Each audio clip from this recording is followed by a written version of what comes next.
AJ Brinkley grew up the younger brother of two sisters and the son of a pastor.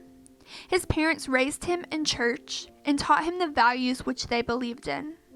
Over the years, those values have ceased to vanish.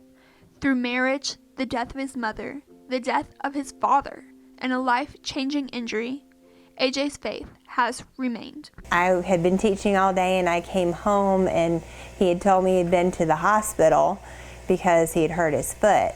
He had the boot on his foot for a good long time and it didn't really heal the right way, so he went back to the doctor and they ended up doing surgery. It kind of progressively got worse. When it was healing, more pain developed as the skin healed, and so eventually he got diagnosed with RSD/CRPS, which is a chronic nerve disorder. I was only 2 years old when it happened, so I don't remember anything. I don't remember anything about his surgeries, nothing.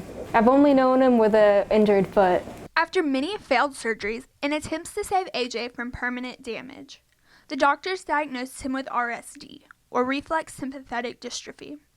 Today, RSD is known as complex regional pain syndrome, or CRPS. It is a progressive disease in the nervous system that causes a chronic pain condition.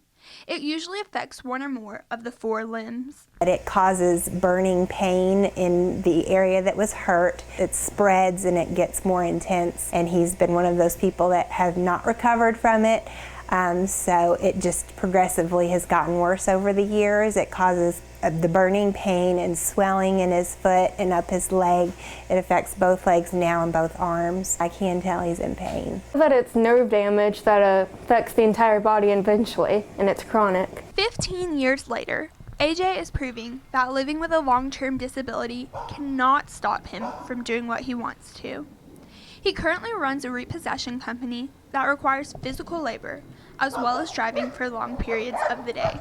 He has a repo company. He and a partner of his bought a couple of wreckers years ago, and they got into repossessing cars. When the economy plunged, his repo company soared.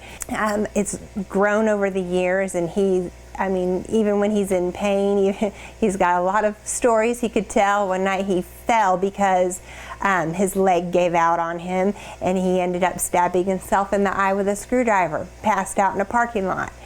And I remember that phone call vividly. I was sitting here on the couch, and he calls me, and I could barely hear him, and he said, "I stabbed myself in the eye with a screwdriver." And I'm like, "What? Oh my gosh, go to the hospital." He's like, "I'm on my way home." And he came home and went to bed. And that's just who he is. He's strong and he doesn't give up. He keeps going. This past August, AJ accepted a second job at Grace Christian Academy, where he teaches Bible to the middle and high schoolers. Good curriculum. It would probably suck if it were another teacher. We watch Christian movies. We're talking about respect and how to give it, how to earn it. He's been a real help to me lately. I totaled my car, and he has it, and he's going to sell it so I can get money. AJ's love and compassion to share the love of God wouldn't stop there. When the pastor at Grace Baptist Church asked AJ to also become the youth pastor, he eagerly accepted. He loves working with the teens, and he loves just hanging out with them and loving on them and showing God's love to them.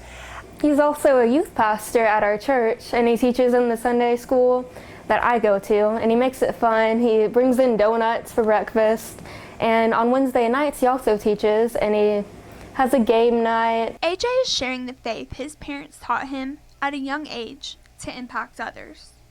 Although both of his parents are no longer alive, AJ knows they would be proud. He refuses to let a disability stop him from telling others about God.